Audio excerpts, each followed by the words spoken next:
தேசிய பாடத்திட்டத்துடன் ஒப்பிடும்போது மாநில பாடத்திட்டத்தின் தரம் மோசமாக உள்ளதாக தமிழக ஆளுநர் ஆர்.என். ரவி தெரிவித்துள்ளார். சென்னை சேத்துப்பட்டில் உள்ள கேடிசிடி பெண்கள் மேல்நிலைப் பள்ளியின் 100ஆண்டு விழா நிகழ்வில் தமிழ்நாடு ஆளுநர் ஆர்.என். ரவி கலந்து கொண்டார். அப்போது மேடையில் பேசிய ஆளுநர் 2047ஆம் ஆண்டு இந்தியா முழுமையாக வல்லரசு பெற்று விளங்கும் என்றும் அதற்கு பெண் சக்தியின் பங்களிப்பு மிக அவசியம் எனவும் தெரிவித்துள்ளார். பள்ளி மாணவர்களுக்கும் நவீன தொழில்நுட்பத்தை அறிமுகப்படுத்த வேண்டும் என்றும் தெரிவித்த ஆளுநர் மாநில பாடத்திட்டம் தேசிய பாடத்திட்டத்துடன் ஒப்பிடும்போது மோசமாக உள்ளதாக கூறினார். பல்வேறு கல்லூரிகளுக்கு சென்று மாணவர்களிடம் பேசியபோது அவர்களின் அறிவுத்திறன் குறைவாக இருந்ததை அறிந்து கொண்டதாகவும் ஆளுநர் ஆர்.என். ரவி குறிப்பிட்டார். You have a syllabus which you follow, but I would urge you to think beyond syllabus. Because syllabus in our state, especially a state board, is very low. And I don't like to talk about it. It is not competitive. It is certainly far behind, far below.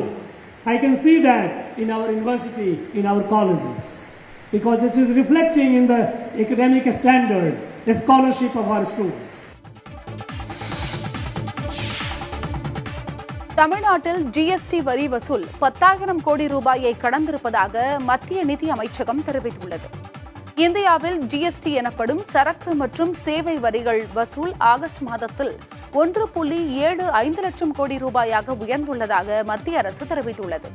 இது கடந்த ஆண்டு August மாதத்தில் 1.59 லட்சம் கோடி ரூபாயாக இருந்தது.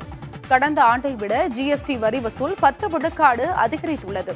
தமிழ்நாட்டை பொறுத்தவரை ஆகஸ்ட் மாதத்தில் ஜிஎஸ்டி வரி வசூல் 7 விழுக்காடு அதிகரித்து 10,181 கோடி ரூபாயாக இருந்ததாக தெரிவிக்கப்பட்டுள்ளது.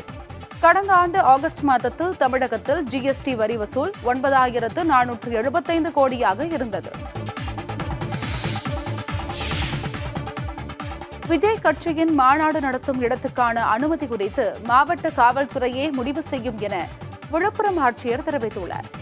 நடிகர் விஜய் தனது தமிழக வெற்றிக் கழக கொடியை அறிமுகம் செய்த நிலையில் மாநாடு நடத்துவதற்கான ஏற்பாட்டில் தீவிரம் காட்டி வருகிறார். இந்த நிலையில் விழுப்புரம் மாவட்டம் விக்கிரவாண்டியில் நெடுஞ்சாலை ஓரம் உள்ள இடத்தில் கட்சியின் முதல் மாநாடு நடத்துவதற்கு அனுமதி கோரப்பட்டுள்ளது. இதனிடையே குளம் தூர்வாரும் பணியை பார்வையிட்ட விழுப்புரம் ஆட்சியர் பழனி பருவமழையை எதிர்கொள்ள தேவையான நடவடிக்கைகளை எடுத்து வருவதாக கூறினார். அப்போது விஜய் கட்சியின் மாநாட்டுக்கான அனுமதி கோரிய விண்ணப்பம் குறித்து புதிய தலைமுறை செய்தியாளரின் கேள்விக்கு பதிலளித்த அவர் அந்த முடிவை மாவட்ட காவல்துறை எடுக்கும் என்றார். போக்குவரத்து நெரிசல், பாதுகாப்பு அம்சங்கள் உள்ளிட்டவை குறித்து ஆய்வு செய்வார்கள் என்றும் ஆட்சியர் கூறினார். ஏற்கனவே மாநாடு நடந்த அனுமதி கோரிய இடத்தை மாவட்ட காவல் கண்காணிப்பாளர் ஆய்வு செய்துள்ள நிலையில் ஆட்சியரின் கருத்து கவனம் பெற்றுள்ளது. நாங்கள் இப்போ ஒவ்வொரு கட்டமாக பருவ மழைக்கு இப்போ வந்து தயார்படுத்திக்கிட்டு வந்துட்டுருக்குறோம். மழை அதிகமாக வந்தாலும் நம்ம அதை இப்போ எதிர்கொள்வதற்கான ஆயத்த நிலையில் இருக்கிறோம். துறை தான் முடிவு பண்ணுவாங்க. அவங்க தான் அது சேஃப்டி செக்யூரிட்டி ஆஸ்பெக்ட்லாம் பார்த்துட்டு அவங்களோட முடிவு. ஸோ அவங்க எஸ்பி தான் அதை டிசிஷன் எடுப்பார் சார். அதை எடுத்து முடிவு எடுப்பார். தனது ஊழல்களை மறைப்பதற்காகவே மத்திய அரசு நிதி தரவில்லை என்று தமிழக அரசு குற்றம் சாட்டுவதாக பாஜக தமிழக ஒருங்கிணைப்பு குழு தலைவர் ராஜா தெரிவித்துள்ளார். பாஜகவின் தமிழக தலைவர் அண்ணாமலை வெளிநாடு சென்றுள்ள நிலையில் கட்சி நடவடிக்கைகளை ஒருங்கிணைக்க ராஜா தலைமையில் ஒருங்கிணைப்பு குழு அறிவிக்கப்பட்டது.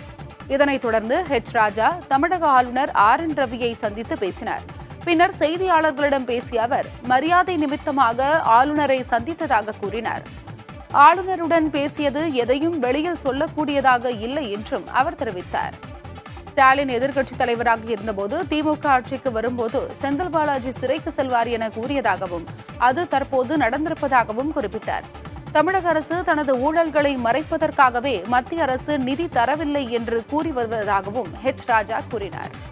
பாஜக கார்ப்பரேட் நிறுவனம் போல் செயல்படுவதாக ஜெயக்குமார் கூறியதற்கு பதிலளித்த ராஜா அதிமுக எந்த நிலையில் இருக்கிறது என்பதை பார்க்க வேண்டும் என்று கூறினார். நான் பாரதிய ஜனதா கட்சி துவங்கியவன். அதற்கு பிறகு தொடர்ந்து எல்லாரும் என்ன நினைக்கிறாங்க, போஸ்ட் ராஜா பொசிஷன்ல இல்ல போல இருக்குன்னு கிடையாது. தொடர்ந்து 35 ஆண்டுகளா கட்சியில் பொறுப்பில் இருக்கிறவன் இப்போ நேஷனல் எக்ஸிக்யூட்டிவ் மெம்பராக நேற்று வரை இருந்திருக்கேன். இன்னைக்கு கட்சியை வழிநடத்துகின்ற குழுவுக்கு கன்வீனர். அதனால இங்கே ஒன்றும் போர்ட் ஆஃப் டைரக்டர்லாம் இல்லை. இது பல அதிமுக அமைச்சர்கள் இவங்க அரசியலுக்கு வர்றதுக்கு முன்னாடி நான் பார்ட்டி ஆரம்பித்து இருந்துருக்கிறவன். சுதந்திர போராட்ட வீரர் பூலித்தேவர் பிறந்த நாளையொட்டி தென்காசி மாவட்டம் வாசுதேவநல்லூர் அருகே நெற்கட்டும் செவலில் அவரது அரண்மனையில் உள்ள மணி மண்டபத்தில் அரசு சார்பில் பூலித்தேவர் ஜெயந்தி விழா நடைபெற்றது. மாவட்ட ஆட்சியர் கமல் கிஷோர், வருவாய்த்துறை அமைச்சர் KKSSR ராமச்சந்திரன் ஆகியோர் பூலித்தேவர் சிலைக்கு மாலை அணிவித்து மரியாதை செலுத்தினர். அதிமுக சார்பில் முன்னாள் அமைச்சர்கள் திண்டுக்கல் ஸ்ரீனிவாசன், நத்தம் விஸ்வநாதன், செல்லூர் ராஜு, கடம்பூர் ராஜு, RP உதயகுமார், ராஜேந்திர பாலாஜி உள்ளிட்டோர் மரியாதை செலுத்தினர். இதேபோல் முன்னாள் முதல்வர் O பன்னீர்செல்வம், மதுரை ஆதீனம் ஆகியோரும் பூலித்தேவர் சிலைக்கு மாலை அணிவித்து மரியாதை செலுத்தினர். பூலித்தேவர் பிறந்த நாளையொட்டி முன்னெச்சரிக்கை நடவடிக்கையாக மாவட்ட எல்லையிலும் முக்கிய இடங்களிலும் 15க்கும் மேற்பட்ட சோதனை சாவடிகள் அமைக்கப்பட்டு 1000த்திற்கும் மேற்பட்ட காவல்துறையினர் பாதுகாப்பு பணியில் ஈடுபட்டனர்.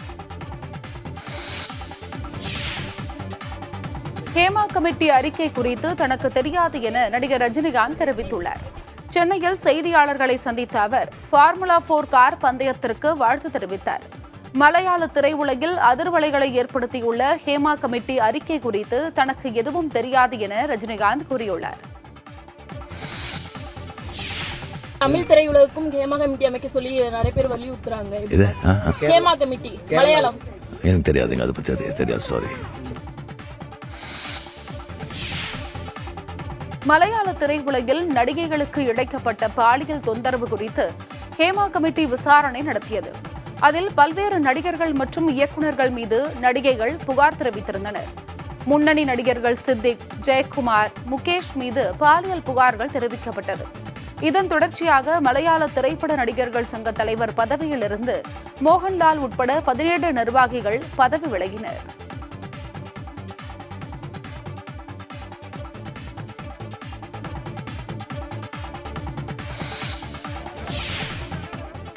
மலையாள திரையுலகை போன்று தமிழ் சினிமாவில் பெண்களுக்கு பாலியல் பிரச்சனை இல்லை என்று நடிகர் ஜீவா தெரிவித்துள்ளார். தேனியில் செய்தியாளர்களை சந்தித்த அவர் ஹேமா கமிட்டி குறித்து பதிலளிக்க மறுத்துவிட்டார்.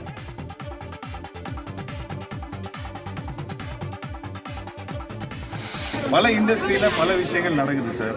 நீங்க நியூஸ் தான் உங்களோட வேலை, எங்களோட வேலை நல்ல அட்மாஸ்பியர் வச்சுக்கிறது தான் எங்களோட வேலை.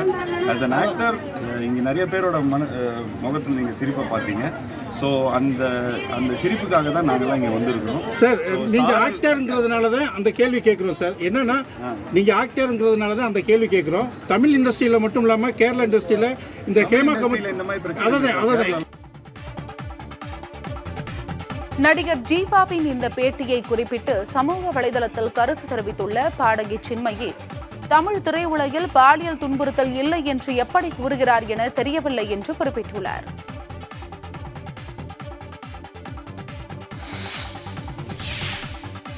திருப்பத்தூர் மாவட்டம் வாணியம்பாடி அருகே நியூசிலாந்தில் வேலை வாங்கி தருவதாக கூறி 4 கோடி ரூபாய் வரை மோசடி செய்தவர் மீது நடவடிக்கை எடுக்க கோரி பாதிக்கப்பட்டவர்கள் முற்றுகை போராட்டத்தில் ஈடுபட்டனர்.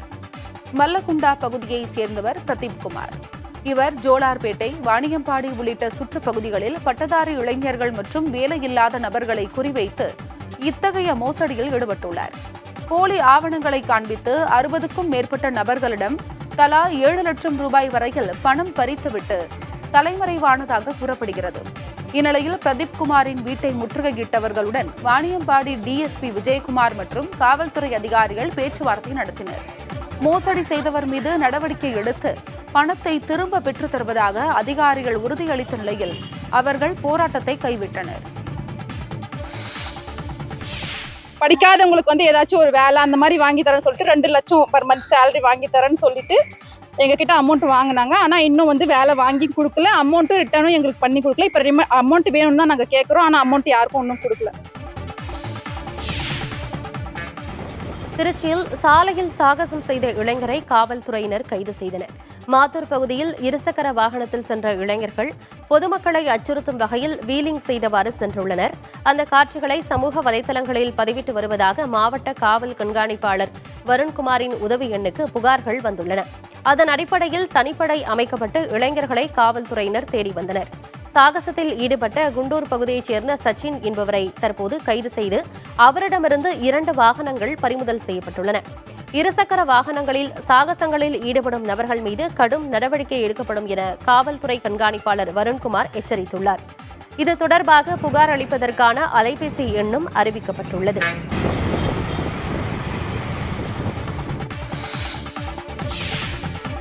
செங்கல்பட்டு மாவட்டம் மாமல்லபுரம் அருகே வடநெம்மேலி முதலை பண்ணையில் நீருடும்பு, ஆமை முதலைகளுக்கு உடல் பரிசோதனை தொடங்கியது. வடநெம்மேலியில் உள்ள முதலை பண்ணையில் சுற்றுலா பயணிகள் கண்டுகளிப்பதற்காக முதலைகள், ஆமைகள், நீர் உடும்புகள் உள்ளிட்டவை பராமரிக்கப்பட்டு வருகின்றன. நீர் உடும்புகள், முதலைகள் உள்ளிட்டவை இனப்பெருக்கம் செய்து குஞ்சுகள் பொரிக்கும் வகையில் அதன் வயிற்றில் முட்டைகள் வளர்கிறதா, உடல்நிலை சீராக உள்ளதா என நவீன ஸ்கேன் கருவி மூலமாக முழு உடல் பரிசோதனை செய்து கால்நடை மருத்துவர்கள் மூலமாக ஆண்டுதோறும் மருத்துவ சிகிச்சை வழங்குவது வழக்கம். முதற்கட்டமாக இங்குள்ள 2 நீர் உடும்புகளுக்கு முழு உடற்பரிசோதனையை கால்நடை மருத்துவர்கள் மேற்கொண்டனர்.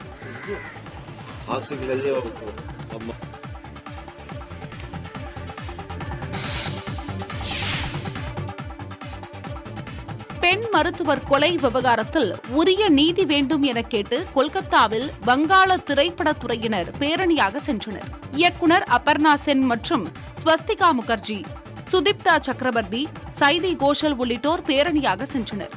அப்போது செய்தியாளர்களிடம் பேசிய அபர்ணா சென், பெண் மருத்துவர் கொலை விவகாரத்தில் நடவடிக்கை எடுக்காவிட்டால் மீண்டும் போராட்டம் நடத்துவோம் என்று கூறினார்.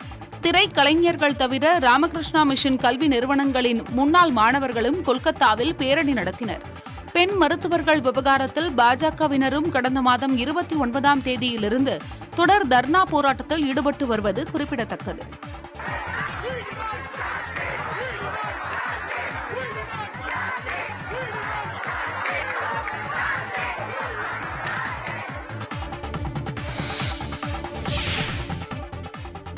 மத்திய அரசில் அங்கமாக திகழும் முக்கிய கட்சிகளில் ஒன்றான ஐக்கிய ஜனதா தளம் கட்சியின் செய்தி தொடர்பாளர் பதவியிலிருந்து KC தியாகி விலகியுள்ளார். தனிப்பட்ட காரணங்களுக்காக இந்த முடிவை அவர் எடுத்துள்ளதாக ஐக்கிய ஜனதா தளம் கட்சியின் அறிக்கையில் கூறப்பட்டுள்ளது. பொது சிவில் சட்டம், வக்ஃபு சட்டம், இஸ்ரேலுக்கு கண்டனம் உள்ளிட்டவற்றில் KC தியாகி அண்மை காலமாக கட்சி சார்பாக வந்த கருத்துக்கள் பாஜகவின் நிலைப்பாட்டிற்கு முரண்பட்டிருந்தது சர்ச்சையாக்கியிருந்த நிலையில் அவரது விலகல் அறிவிப்பு முக்கியத்துவம் பெறுகிறது.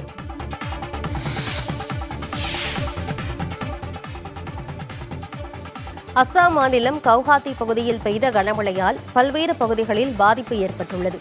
சாலையில் ஆறு போல ஓடிய வெள்ளம் குடியிருப்புகளையும் சூழ்ந்தது. ரப்பர் படகுகளில் சென்ற மீட்புக் குழுவினர் பலரையும் பத்திரமாக மீட்டு பாதுகாப்பான இடங்களில் சேர்த்தனர். இதேபோல ருக்மினி குவான் பகுதியில் சைக்கிள் ரிக்ஷாவை பயன்படுத்தி மக்கள் வெளியேறினர்.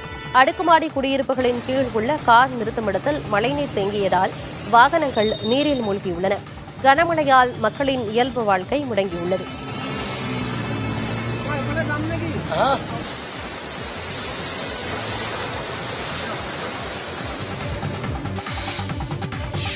ஹமாஸ் படையினர் கடந்த ஆண்டு அக்டோபரில் பணைய கைதிகளாக பிடித்து சென்ற இஸ்ரேலியர்கள் 6 பேரை கொன்றுள்ளனர்.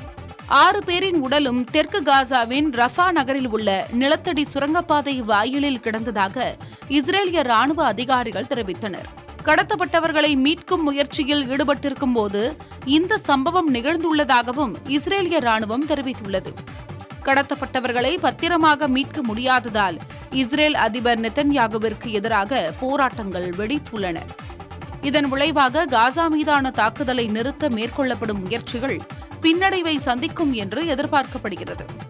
கடந்த ஆண்டு அக்டோபர் 7ஆம் தேதி தெற்கு இஸ்ரேலில் இசை நிகழ்ச்சி ஒன்றில் பங்கேற்றவர்களில் பலரை ஹமாஸ் படையினர் அதிரடியாக கடத்தி சென்றுள்ளனர். இதைத் தொடர்ந்தே காசா மீதான தாக்குதலை இஸ்ரேல் தொடங்கியது. அப்போர் 10 மாதங்களை கடந்தும் நீடித்து வருகிறது.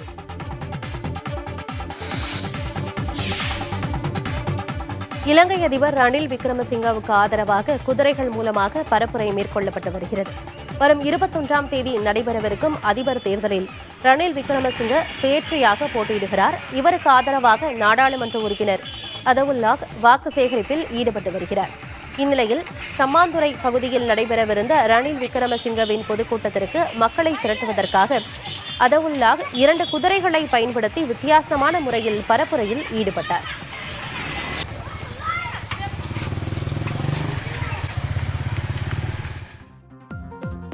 செய்திகளை தொடர்ந்து பார்க்கலாம், சிறிய இடைவேளைக்கு பிறகு.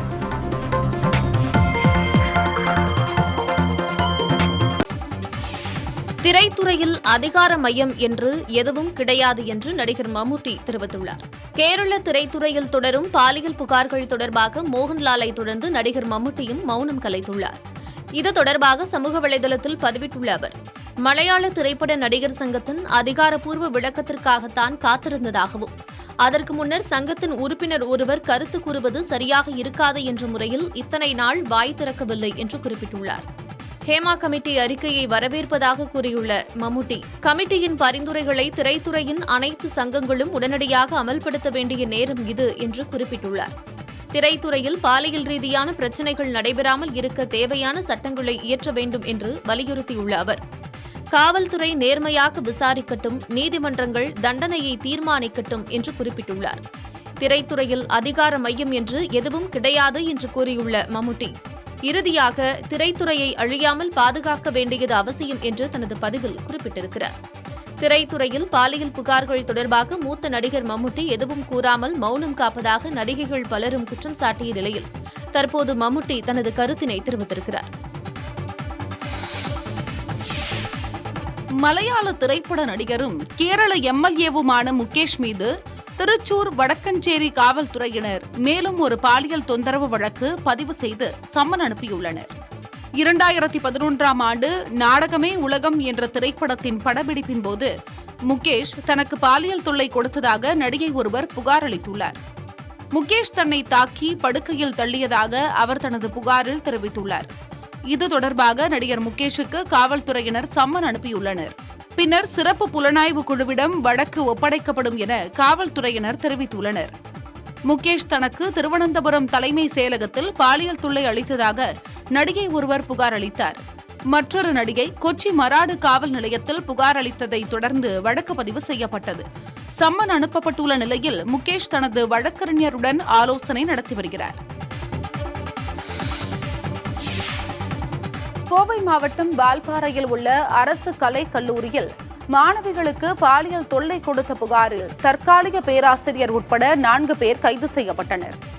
வால்பாறையில் உள்ள அரசு கலைக் கல்லூரிக்கு கடந்த 30ஆம் தேதி விழிப்புணர்வு நிகழ்ச்சிக்காக மகளிர் ஆணைய அதிகாரி கிருஷ்ணவேணி தலைமையிலான அதிகாரிகள் சென்றுள்ளனர். மாணவிகளுக்கு ஏதேனும் பிரச்சனைகள் உள்ளதா, படிக்கும் இடத்தில் தொந்தரவு உள்ளதா என அதிகாரிகள் கேட்டுள்ளனர். அப்போது பேராசிரியர்கள் சிலர் தங்களுக்கு பாலியல் தொந்தரவு கொடுப்பதாக 7 மாணவிகள் புகார் அளித்துள்ளனர். பாலியல் தொந்தரவால் தங்களால் படிக்க இயலவில்லை என்று தெரிவித்தனர். இது தொடர்பாக மகளிர் ஆணைய அதிகாரி கிருஷ்ணவேணி காவல் நிலையத்தில் புகார் அளித்துள்ளார். அதன் அடிப்படையில் பொள்ளாச்சி அனைத்து மகளிர் காவல்துறை ஆய்வாளர் தலைமையில் கல்லூரியில் விசாரணை மேற்கொண்டனர். மாணவிகள் அளித்த புகார் உண்மை என்று தெரிய வந்ததால் தற்காலிக பேராசிரியர்கள் 2 பேர், ஆய்வுக்கூட உதவியாளர், NCC பயிற்சியாளர் ஒருவர் உட்பட 4 பேரை காவல்துறையினர் கைது செய்தனர். ஏற்கனவே கிருஷ்ணகிரி, திருச்சியில் உள்ள கல்வி நிலையங்களில் மாணவிகள் பாலியல் ரீதியான பிரச்சினைகளுக்கு ஆளாகிய சம்பவம் அதிர்வலைகளை ஏற்படுத்திய நிலையில் கோவையிலும் இதுபோன்ற சம்பவம் நிகழ்ந்திருப்பது அதிர்ச்சியை ஏற்படுத்தியுள்ளது. சென்னை தீவுத்திடலில் நடைபெறும் ஃபார்முலா 4 கார் பந்தயம் இறுதிக்கட்டத்தை எட்டியுள்ளது. சென்னை தீவுத்திடலில் formula 4 Indian championship, Indian racing league போட்டிகள் நடைபெறுகின்றன. இந்த கார் பந்தயத்தின் இறுதிப் போட்டிகள் விறுவிறுப்பாக நடைபெற்று வருகின்றன. ஒவ்வொரு போட்டியும் 2 சுற்றுகளாக நடைபெறும் நிலையில் இன்னும் 2 போட்டிகள் மட்டுமே மீதம் உள்ளன. தெற்கு ஆசியாவில் முதன்முறையாக இரவு நேரத்தில் நடைபெறும் இந்த போட்டியை ஏராளமான ரசிகர்கள் உற்சாகத்துடன் கண்டுகளித்தனர். விளையாட்டுத்துறை அமைச்சர் உதயநிதி ஸ்டாலின் சக அமைச்சர்களுடன் போட்டியை கண்டுகளித்ததுடன் வீரர்களை சந்தித்து பேசினார். யுவன் சங்கர் ராஜா, நாக சைத்தன்யா, அர்ஜுன் கபூர் உள்ளிட்ட திரை பிரபலங்களும் முன்னாள் கிரிக்கெட் வீரர் கங்குலி உள்ளிட்டோரும் போட்டியை நேரில் கண்டு ரசித்தனர். ரொம்ப நல்லா இருக்கு. எப்பவுமே ஒரு ஸ்ட்ரீட் ரேஸ்னா எக்ஸைட்மெண்ட்க்கு ரொம்ப க்ளோஸாக இருக்கும். That's the advantage of street race. So enjoying it and அப்படியே இட்ஸ் ஃபேசினேட்டிங். நைட் ரேஸ் பற்றி யூ சி நைட் ரேசஸ் இன்டர்நேஷ்னலில் நிறைய நைட் ரேஸ் பார்ப்போம் நம்ம Singapore and other streets. So bringing a night race to சென்னைனா it's a great achievement and it definitely puts Chennai on the international map. They've done a good job. It's only going to get better. It's the beginning. So it's a great push to motorsport in India. All sport is going forward, not just motorsport, cricket, football. Obviously cricket has been huge for a long period of time. Football, motorsport, this country is a sporting country.